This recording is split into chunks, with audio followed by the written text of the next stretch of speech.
Doug, good morning from Charlottesville, and greetings in whatever time zone you may find yourself in today. I'm David Germano from the Contemplative Science Centers at the University of Virginia, and I welcome you all to our final special event in the virtual Meditation on the Lawn series for this academic year.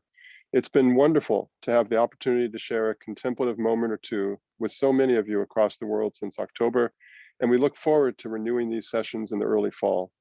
We have the perfect teacher to help us bring this year of meditations to a close, Roshi Joan Halifax. Roshi Joan is a well-known Buddhist teacher, Zen priest, anthropologist, and pioneer in the field of end-of-life care. She's the founder, abbot, and head teacher of Upaya Institute and Zen Center in Santa Fe, New Mexico. She combines academic training with traditional Buddhist contemplative training. She received her PhD in medical anthropology in 1973 and spent years of study with traditional Zen teachers and received transmissions as a teacher in her own right. She's also director of the project on Being with Dying and founder of the Upaya Prison Project that develops programs on meditation for prisoners. Her books include The Human Encounter with Death, The Fruitful Darkness, A Journey Through Buddhist Practice, Simplicity and the Complex, A Buddhist Life in America, Being with Dying, Cultivating Compassion and Wisdom in the Presence of Death, and Standing at the Edge, Finding Freedom Where Fear and Courage Meet. Roshi Joan has a long history with UVA and has had transformative impact on many of our faculty and students, particularly within the healthcare system. And personally, I've always been deeply impressed with her embodiment of the traditional Buddhist values of wisdom and compassion, but contextualized in our times and our context. Wisdom that includes the powerful and extraordinarily difficult knowledge of how to build sustainable solutions to complex human problems, and the compassion that includes the care to share the plights of those less fortunate, not for a moment, but for a lifetime. And so we hope this relationship with UVA continues for years to come. And we have a special debt of gratitude for Roshi Joan, not only for today, but for many years of all the help she's extended to us here. And so with that, I will turn it over to our wonderful teacher for the day. David, thank you so much. That was a very generous introduction. I feel humble by your kind words. And I'm very happy to be here today with the UVA community. It's an honor to share a little bit of practice at this time when we're in a kind of phase shift out of the criticality of the pandemic in our country. But of course, there are other countries like Brazil and India, for example, and Nepal, where the siege of this virus is climaxing. And I wanted to say that I am sitting in the little cabin of William Du Bois, who's a writer, an environmentalist, a conservationist, a historian. I'm grateful that Bill makes his cabin available to me at times. I live in retreat up in the mountains, quite a few miles and quite a few feet in altitude above where Bill is here in the little village of El Valle. My cabin is at 9,400 feet and Bill lives at 8,000 feet. So the difference in altitude, but also in satellite connection is consequential. And I really encourage you to read Bill's many books. They are extraordinary. So this year has been a year of exploring equanimity, what it is to uphold ourselves in the midst of conditions. And we have certainly had the challenges placed before us as individuals and also as a community. So I'd like to invite us just to take a few moments now to get settled in your chair or on your cushion. And if you wish, you can close your eyes or not.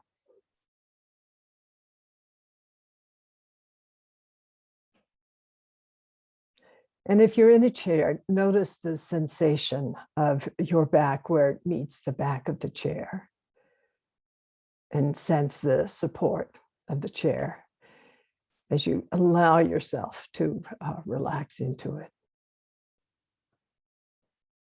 Or if you're on a cushion, meditation cushion, or sitting out on the lawn, just feel the presence of gravity, the earth really supporting you.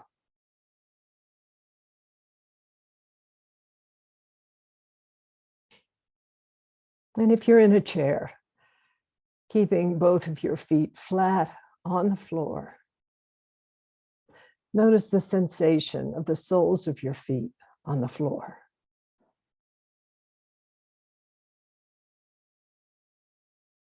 So much of what we do in practice is to cultivate in this groundless reality that is what is the actual case, a sense of being grounded,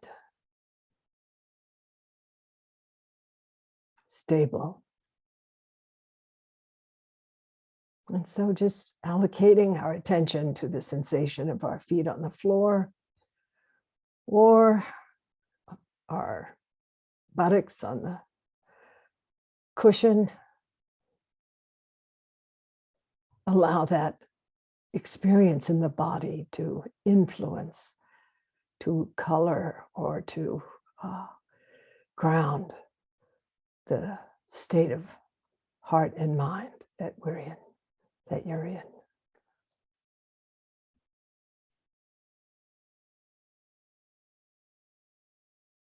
How we embody practice is so important for us to recognize. That is, the posture that we take influences our mind, influences how we experience the world. There's this quality of uprightness, but not stiff.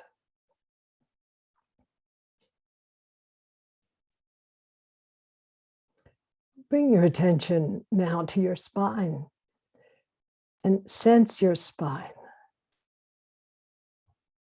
Not judging, not analyzing or evaluating.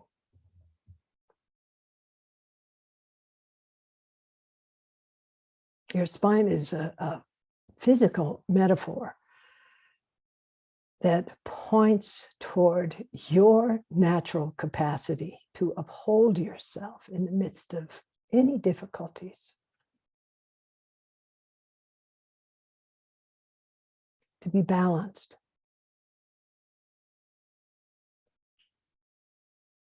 To hold all beings and things in equal regard.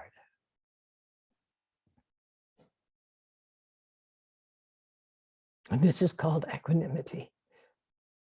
Your ability to be present for whatever is arising in any given moment.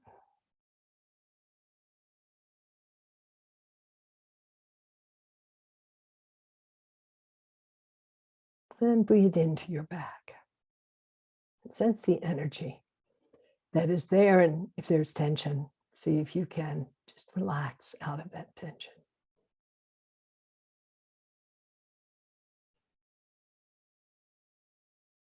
And appreciate this body, knowing that equanimity supports you in the experience of opening to others, to opening to the world, being present for any difficulty you or others may encounter.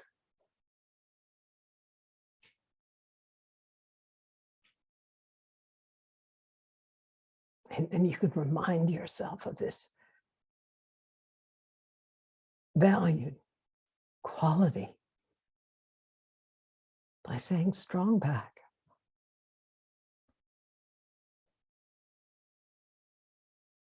Strong back.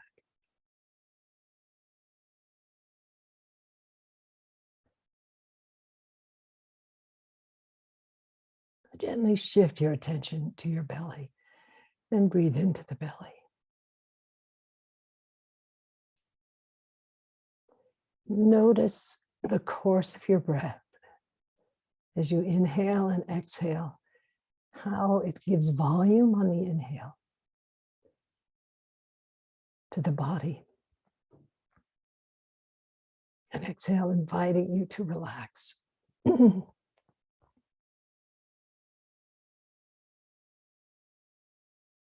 And your breath will find its own natural rhythm.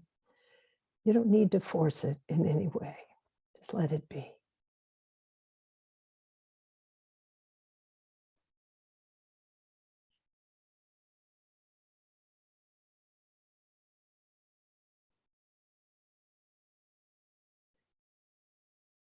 And as you are, again, in the working with this attention in the belly, see if you can allow the kind of strength,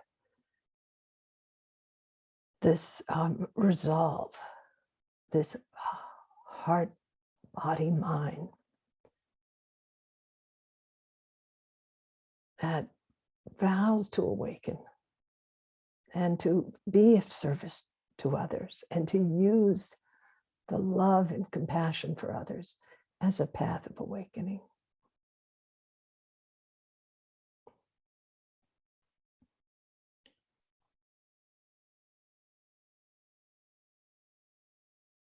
Now just shift your attention gently to your chest and to the space of the heart.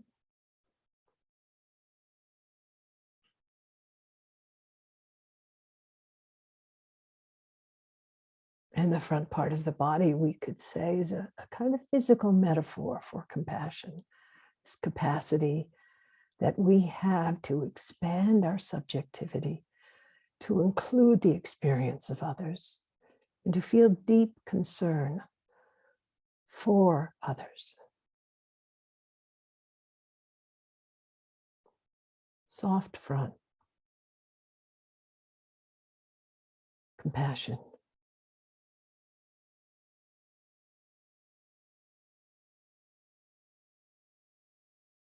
Strong back, soft front.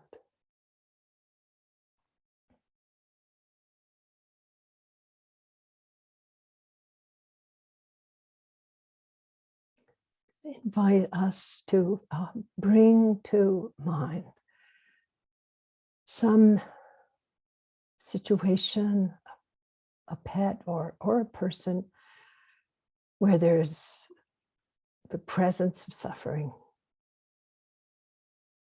and where we feel this kind of connection.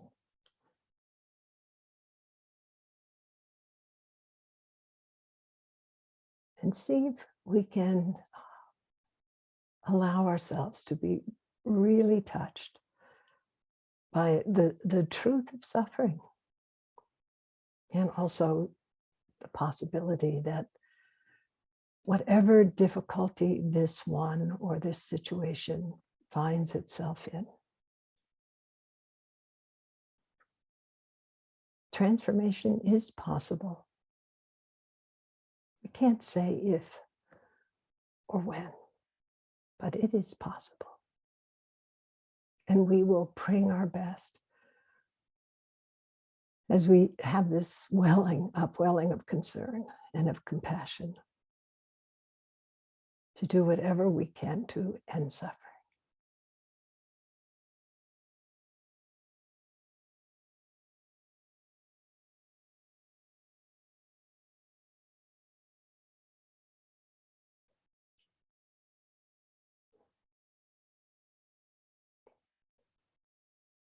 And this is just a very brief practice, just getting grounded, strong back, soft front, and also the cultivation of this heart of compassion.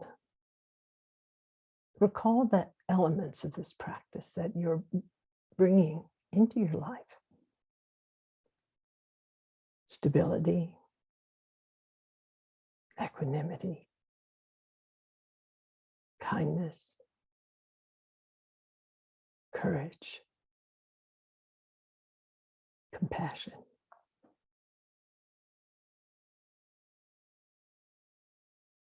And whatever moments of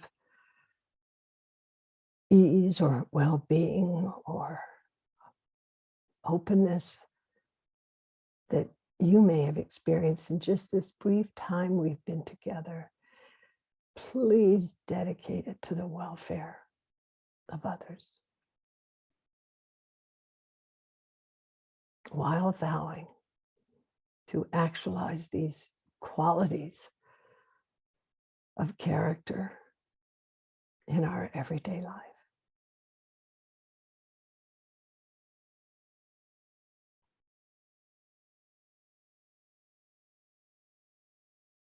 Okay, thank you so much.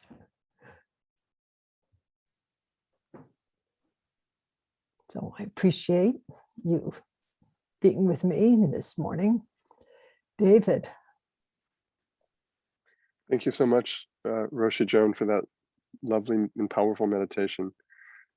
We now have the opportunity for 14 minutes. If anybody has any questions, please go to the question and answer part of the webinar and just submit your question, and I'll be monitoring those, and we'll answer as many as we can. And while we wait for you to hopefully begin to post questions, because right now there are none, I'm going to start off with one to give people time to decompress and pose their questions to you. You know, Buddhism is so diverse in terms of contemplative practices, and the diversity of people is pretty much endless. And so in all these years of experience that you've had with teaching contemplation to people in the US, I wonder what type of meditation have you found has been easiest for people to find their way into, and which kind of meditation has been most challenging for people? David, that's such a wonderful question, and it's so loaded. Well, I feel that you've set me up to fail. But anyway, I'll give it a bit of a try. First of all, it really depends on the individual. I honestly believe there is not one prescription, one type of practice that fits all. And I think that, you know, when you're teaching many people, one of the really important things, as you know, David, is that teachers have individual interviews so they can ascertain what will serve a given individual. But I also will say I have so much appreciation for the greats, the Western greats in this meditation world. You know, Johnny Kabat-Zinn, who I've known since the mid-70s. I just thank Johnny so much, because he took you know, one of the fundamental practices taught by the Buddha and reframed it in a way that it's, you know, it's all over the world now. And I think that's an extraordinary endeavor. And I also think Sharon Salzberg, particularly in terms of the Brahma Viharas, you know, practice of loving kindness, compassion, sympathetic joy, and equanimity. Sharon has done the same thing with these very pro-social mental qualities. These are wonderful. And, you know, I have been, as you have noted, David, in the field of social action, social engagement, and also in the end of life care field, and worked in the prison system and done, you know, a lot in the world of suffering. And for me, the most important set of practices at this time, I feel, are practices that cultivate compassion. I feel that compassion is an absolute necessity at this time. And it brings together the mindfulness stream and the prosocial stream associated with the Brahma Viharas. And it also, you know, we know is based not on sympathy, if you will, not on pity, but it is a quality or a process that requires, you know, the cultivation of attentional balance, the cultivation of emotional balance, ethics in the sense of this is really about how we can serve the world, a quality of unselfishness, the ability to discern what will serve to the extent that is possible, and then, you know, often engaging in direct action. And of course, that brings so many different streams together. And in a world where there's the troubles at the individual level, but also the global level, the suffering is so great. I think compassion is the great vehicle of our era. And kind of directly following up on that, someone asked, can you tell us a little bit more about your work in the prisons? And she's curious, or they're curious, what practices you found most impactful in that context. So I was so fortunate to work as a volunteer in the Penitentiary of New Mexico for 6 years. And I worked on death row in maximum security, teaching meditation. And the things that were really helpful were the following.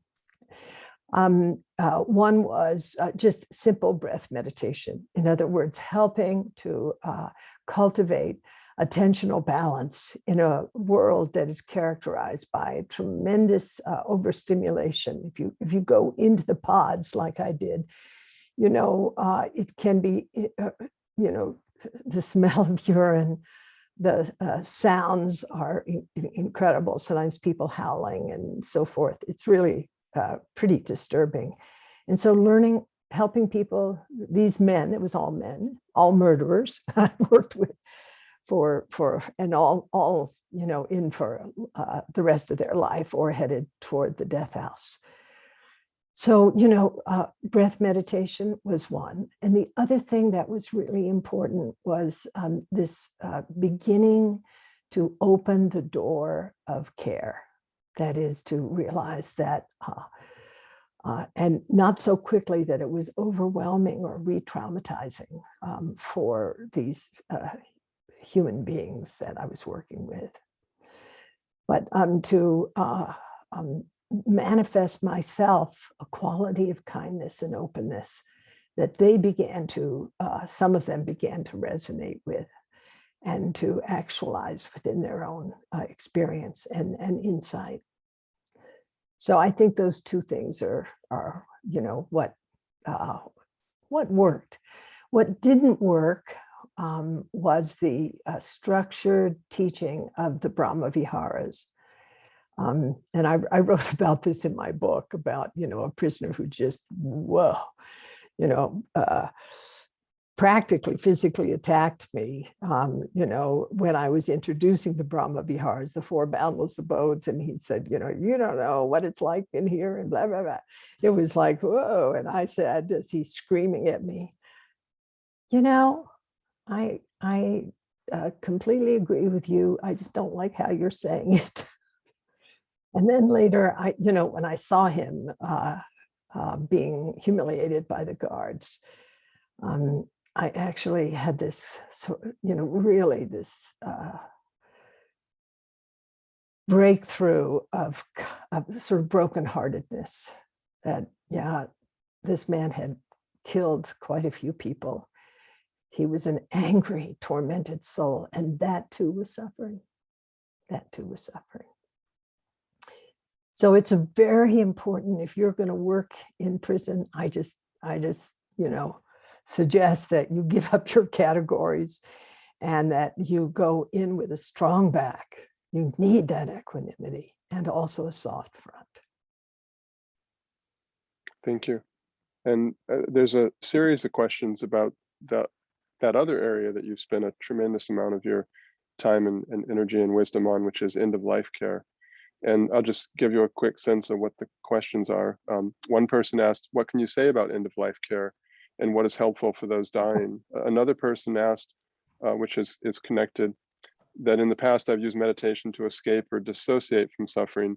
And so when people face so many crises such as today, how do they remain present in the face of suffering and navigate that sense of being overwhelmed? Another person, Wait. No. Okay. This is already, I just, Okay. one at a time. So Sure. what is useful? When you're dying, it might be a little late to introduce meditation into your experience, but as a caregiver, really working on the metaphor, strong back, soft front. Strong back is equanimity and wisdom. Soft front is compassion, the interrelationship between the two. Of course, many of you know I developed this approach called grace, which is cultivating compassion while you're interacting with others. And grace is a really powerful intervention. The G of grace is gathering your attention. So it's, really cultivating attentional balance, getting grounded. The R of grace is recalling your intention. This is to remember what you're here to do when you're sitting with a dying person, which is to serve, which might be simply holding the space or not.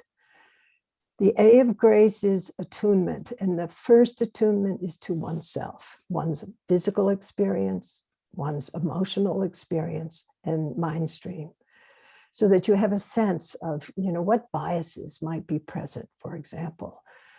And then attuning to others, which is empathy. And the C of grace is to consider what will serve, which is based on, being grounded, having your ethics and intention right there in front of you, and being, attuning to self, attuning to other. So considering what will serve, looking deeply. And then the E of grace is engaging and ending. So, this is something, your role as a caregiver, whether as a clinician or a family or person or a friend, your capacity, just as I was suggesting in the prison system, of deeply embodying these qualities resonate into the experience of those whom you are serving. And so what I feel is the most important thing is, for us as caregivers to have these qualities present. And then perhaps there is something that can serve the dying person in terms of the usual meditation practice, like attention on the breath, or the cultivation of prosocial qualities specifically, or visualization, or mantra, or whatever.